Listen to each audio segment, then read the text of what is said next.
The Secret War, Magic, Midway, and the Code that Saved America. Imagine the impossible, a quiet room in Washington, D.C., far removed from the stench of battle and the roar of cannons, where a handful of men and women, hunched over stacks of cryptic telegrams, were fighting a war no one knew existed. Their weapon was not steel or fire, but pure intellect. Their battlefield was language, mathematics, and the monumental arrogance of an enemy who believed its most vital secrets were untouchable. In the spring of 1942, the United States lay crippled. Pearl Harbor was a scar, the Pacific Fleet was shattered, and the Japanese Imperial Navy, victorious, confident, and unstoppable, was carving out an empire of terrifying scope. The conventional war was being lost, island by island, ship by ship. But beneath the surface, a secret machine was whirring into life. It was a clandestine intelligence operation known simply as Magic. And in those tense months, Magic's interpreters, cryptographers, and analysts, the brilliant, the forgotten, and the obsessively driven, began to pluck fragments of meaning from the silent ether. They were reading the enemy's mail, and what they read promised utter annihilation. The fate of the entire Pacific theater, and perhaps the war itself, did not hinge on a new warship or tactical blunder, but on a single, complex code, the Japanese Imperial Navy's primary operational cipher, designated by the Americans as JN-25B. It was a code so sophisticated, built on a foundation of super-enciphered numeric groups and complex additive tables, that its architects believed it would hold fast for 1,000 years. They were wrong. This is the true story of how a small, underfunded, and often overlooked team of cryptographers in the U.S. Navy, a collective of language professors, puzzle masters, former socialites, and mathematical prodigies, cracked the code that revealed the Japanese plan for the decisive Battle of the Pacific, Midway. It is the story of intellect triumphing over brute force, of a critical piece of misinformation planted, and of the immense, almost unbearable burden of knowing a secret that could save a nation, but that no one, absolutely no one, could ever be told. The war began, for this group, not with a bang, but with a sudden, unnerving silence. Chapter 1: The Gathering of Shadows. The formal establishment of American codebreaking, the Signals Intelligence Service of the SIS of the U.S. Army, and the Naval Communications Annex of the U.S. Navy had been a slow, bureaucratic crawl years before the first shots of the war were fired. In the Navy's case, the groundwork was laid in the 1920s by Captain Lawrence Safford, a man who would become the unsung father of U.S. naval cryptanalysis. He was a methodical, almost pathologically secretive officer who understood that the future of naval warfare would be fought not with dreadnoughts, but with information superiority. He started with almost nothing, often having to scrounge funds and space for his nascent unit, officially known as OP-20G. The early recruits of OP-20G were a colorful and unlikely collection of individuals. Safford sought not just engineers or career naval officers, but people with an uncanny facility for languages, mathematics, and puzzles. They included Agnes Meyer Driscoll, a former school teacher who had already earned legendary status for breaking several minor Japanese codes in the interwar period, a formidable woman known as Madam X to her peers. There was also Joseph Rochefort, a gruff, brilliant, and eccentric commander who spoke fluent Japanese and would soon be dispatched to the critical listening post in Pearl Harbor. Their primary target, the Red Book And then the Blue Book codes were primitive compared to what was coming. But it was this early work, the grinding, obsessive search for repeated phrases, the calculation of frequency analysis, the slow accumulation of thousands of characters into potential words that built the institutional knowledge necessary for the final monumental task. The Japanese, however, were not static. Recognizing the fragility of their early codes, they commissioned the development of a complex new cipher machine for diplomatic traffic, a machine the Americans would later dub Purple. This was a rotor-based device similar in concept to the German Enigma, but significantly more advanced in its construction and operation. The breaking of Purple, accomplished primarily by the Army's lead cryptographer William Friedman, was a triumph of world historical importance. Friedman, suffering from the exhaustion and mental strain of the immense effort, finally unveiled his solution in 1940. It was a conceptual breakthrough that allowed the Americans to build an identical, functioning replica of the Purple machine, enabling them to read high-level Japanese diplomatic correspondence, including messages from the Japanese ambassador in Washington, Kichisaburo Nomura, directly to Tokyo as quickly as the Japanese embassy staff could. The intelligence harvested from Purple became magic. And it was magic by revealing Japanese diplomatic and military intentions towards Southeast Asia and the Pacific that allowed President Franklin Roosevelt and his inner circle to understand the coming strategic threat. It was a stunning, unprecedented advantage. Yet as the war drums began to beat louder, a terrifying gap remained. Magic gave them the mind of the Japanese diplomats and politicians. It did not give them the mind of the Imperial Japanese Navy. Chapter 2. The Kraken Awakes, JN-25. The true operational code of the fleet, the one used for movement orders, battle plans, logistics, and ship-to-ship communication, was the Japanese Naval Code, also known as JN-25. This was the code that mattered most. JN-25 was an entirely different beast from Purple. It was not a machine cipher, but a super-enciphered code system involving 3 distinct layers of complexity. The code book, a physical book containing thousands of 5-digit numeric groups, each group representing a single word, ship, attack, latitude, a common phrase, proceed immediately, or rendezvous at, or a letter or syllable for spelling out unique names or places. The additive table, a massive, constantly changing list of random 5-digit numbers, the additive, used to encrypt the coded message. To encrypt, the operator would take the 5-digit number from the codebook and arithmetically add the corresponding 5-digit number from the additive table. Encipherment. Because the list of additives was reused sequentially, the Japanese High Command believed that even if the codebook was compromised, the vast number of possible additive sequences made the code effectively unbreakable. The key to the sequence was changed frequently, often every few months. The moment of crisis came just before Pearl Harbor. The Japanese, with chilling prescience, changed the JN-25 code in December 1940 to JN-25A, and again in late 1941 to JN-25B. They also destroyed almost all of the copies of the old codebooks. When the bombs fell on Pearl Harbor, the U.S. Navy's codebreakers were left with a vast amount of intercepted Japanese naval traffic, a flood of 5-digit numbers that was entirely meaningless. The primary naval operational code was a complete locked box.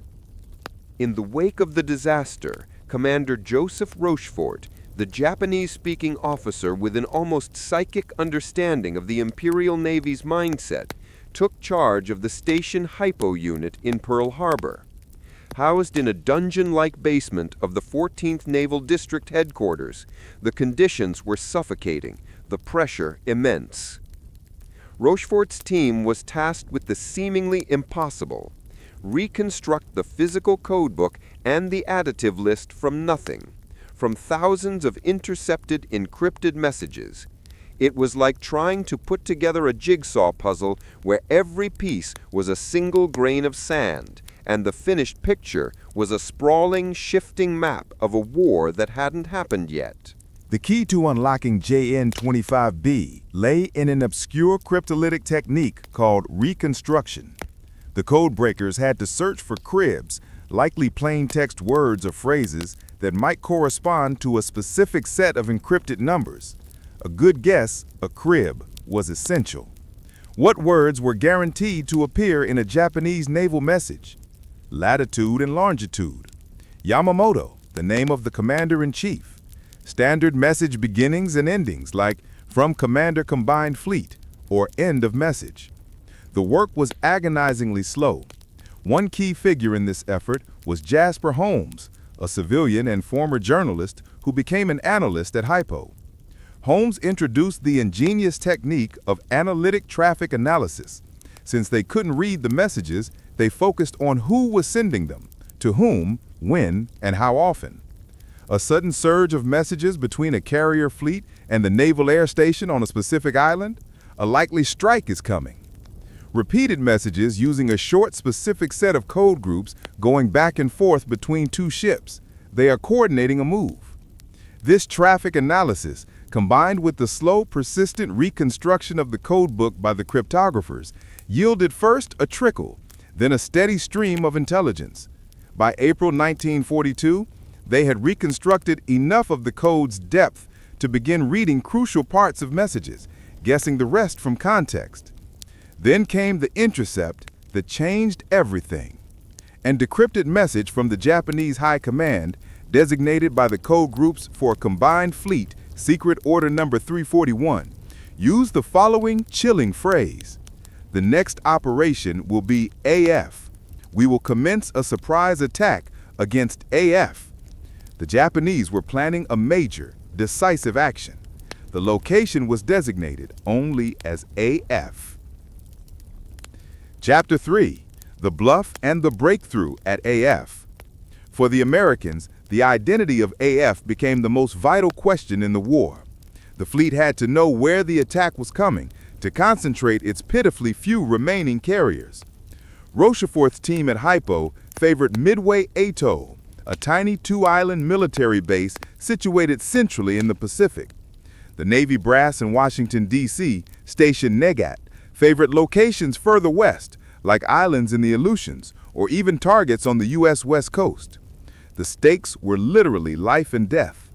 If the American carrier steamed to the wrong location, the Japanese fleet, with its overwhelming numerical superiority, would crush them, leaving the entire U.S. West Coast vulnerable to attack. Rochefort, driven by his intuition and the sheer density of the naval traffic directed toward the Midway area, needed proof that AF was Midway. He devised the legendary, daring, and deeply unauthorized stratagem, a move that went completely against every established rule of intelligence protection. He approached the commander of the 14th Naval District, Admiral Chester W. Nimitz, and proposed a bait-and-trap operation. Nimitz, a man of quiet audacity, approved it. On May 26, 1942, a plain-language, unencrypted message was sent from the naval station at Midway Island to Pearl Harbor. The message was fabricated. Urgent. Midway water distillation plant suffers critical failure. Serious water shortage. It was a simple, desperate plea for help, designed to sound like the most mundane possible emergency. The waiting began. Less than 24 hours later, the analyst at Station Hypo intercepted a new, highly encrypted JN-25B message from a Japanese reconnaissance unit reporting to the combined fleet. AF reports critical water shortage. Immediate action required. Pre-invasion logistics confirm. AF was Midway. The proof was irrefutable. The Japanese had taken the American bait, and in doing so, had inadvertently provided the key to their entire plan. The relief in that subterranean bunker was electric, but the work was far from over. The new knowledge that the target was Midway allowed the Hypo team to focus their reconstruction efforts with laser-like precision. They now had a massive, unchangeable crib to use in their mathematical attacks, the code group for Midway. In the following week, the cryptographers and analysts worked in shifts that blended days into nights, fueled by coffee and raw adrenaline. They began to crack the specific message details, revealing the Japanese order of battle, which included 4 fleet carriers, Kaga, Akagi, Soryu, and Hiryu, their escort fleet, and the exact date and time of the attack. The decrypted order contained the single most important military intelligence of the entire war. Kido Butai will strike AF on June 4th at dawn. The Japanese assumed the Americans, blinded and still reeling, would react only after the attack had begun, sending their remaining carriers into a trap. Chapter 4.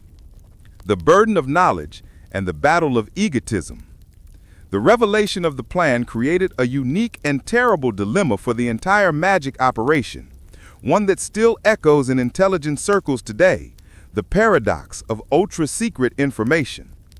Admiral Nimitz now knew the time, place, and composition of the enemy's attack force, but he faced an impossible constraint.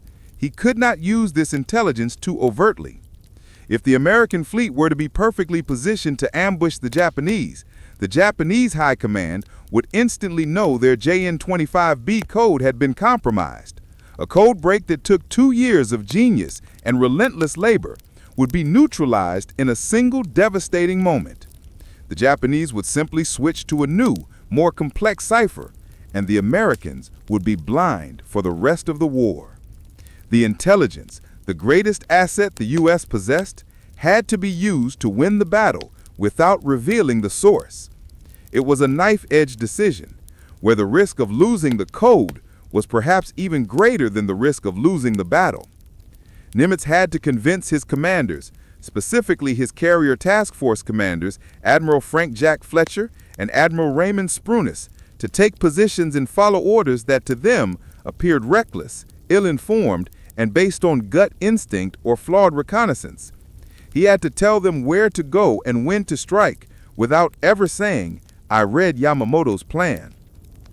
And furthermore, within the intelligence community itself, a fierce and crippling professional rivalry persisted. The Washington, D.C. code-breaking team, Station Negat, remained skeptical of Station Hypo's findings, arguing that Rochefort, being on site at Pearl Harbor, was letting local bias cloud his judgment. They continued to insist that AF was not Midway. This internal battle of egos and interpretations forced Nimitz to rely entirely on his trust in Rochefort. Nimitz took the ultimate military gamble. He ignored his Washington superiors and acted solely on the intelligence provided by the men in the basement. Nimitz ordered his 3 operational carriers, the Ernties, the Hornet, and the patched-up miraculous Yorktown, damaged at the Battle of the Coral Sea, but put to sea in 48 hours of frantic and heroic repair work, to steam not to Midway itself, but to a position northeast of the atoll. This location was perfectly chosen to avoid Japanese scouting planes, placing the American fleet in the blind spot of the massive approaching Japanese force. He was waiting for the ambush to be ambushed. Chapter 5. Dawn of June 4th, the ambush. On the morning of June 4th, 1942, the weather over the Pacific was clear and crisp. The Japanese Kido Butai, under the command of Vice Admiral Chuichi Nagumo, was the most powerful naval strike force on the planet. Its 4 carriers, carrying over 250 aircraft, approached Midway with devastating confidence. The pilots launched their first strike on the island at 4:30 a.m. The cryptolytic advantage had done its work. The Americans were not surprised. Nimitz's command, thanks to magic, had its carriers exactly where they needed to be. They had been flying reconnaissance patrols toward the exact bearing that Hypo had predicted the Japanese would approach from. The events of that day are a testament to luck, tactical command, and above all, intelligence superiority. The crucial turning point came later that morning. The Japanese planes returned from their initial strike on Midway, and Nagumo, following doctrine, began the time-consuming process of rearming them below decks for a second wave. They were loaded with land attack bombs, not anti-ship torpedoes. It was during this vulnerable moment, as the Japanese hangar decks were choked with fuel lines, bombs, and arming crews, that the American strike planes, led by planes like the SB Dauntless, arrived overhead. Nagumo had been caught in the middle of a rearming cycle, the single most dangerous moment for an aircraft carrier. The American dive bombers, led by planes like the SB Dauntless, descended from the sun. In a terrifying, 6-minute torrent of explosions, 3 of the 4 Japanese carriers, Kaga, Akagi, and Soryu, were turned into burning, uncontrollable infernos. Their bombs and fuel lines detonated in chain reactions that ripped the ships apart from the inside. Later that afternoon, the last remaining Japanese carrier, the Hiryu, managed a desperate final counterattack that severely damaged the American carrier Yorktown, which would later sink. But the U.S. forces, knowing the location of the Hiryu, thanks once again to intercepted messages, pressed the attack. By the end of the day, the Hiryu was also sunk. The Battle of Midway, the one battle the Japanese planned to win decisively, became the most crushing defeat in the history of the Imperial Japanese Navy. They lost 4 irreplaceable fleet carriers, a heavy cruiser, and over 2,500 highly trained sailors and airmen. The American loss? 1 carrier, Yorktown, and 1 destroyer, Hamon. The war in the Pacific was fundamentally changed. The Japanese had lost their offensive capability and were forced onto the strategic defensive for the remainder of the conflict. Epilogue: The Silence of the Saviors. The men and women of Magic and Station Hypo had, by their brilliant, painstaking, and almost fanatical devotion to their work, won the most important battle of the war. They saved the American fleet and ensured the U.S. maintained the critical carrier balance necessary to fight back. Yet, because of the absolute, paramount importance of protecting the secret of JN-25B, their victory could never be publicly acknowledged. The officers and analysts of Station Hypo received no immediate public recognition. Commander Joseph Rochefort, despite his genius, was quietly shuffled out of the command structure due to the lingering bureaucratic infighting with Washington. He spent the remainder of the war in a minor land-based role. His efforts were not formally recognized until decades later. The official narrative of the Battle of Midway was crafted to emphasize the brilliance of American pilots, the heroism of the sailors, and the tactical instinct of the admirals, never the fact that the entire Japanese plan was known in advance. The secret of Operation Magic remained one of the most closely guarded secrets of World War II for over 3 decades. For the true saviors of the American Pacific Fleet, the quiet cryptographers in the dark, sweltering basement in Pearl Harbor, the only reward was the profound and solitary knowledge that they, with their paper and pencils, had changed the course of world history. Their war had been fought in complete silence, their victory acknowledged only in the most classified, shadowed corners of the U.S. government. It is a true story of intellectual courage, astonishing foresight, and the immense power of secret information. A story that belongs not just to the annals of codebreaking, but to the very foundation of American triumph in the Pacific.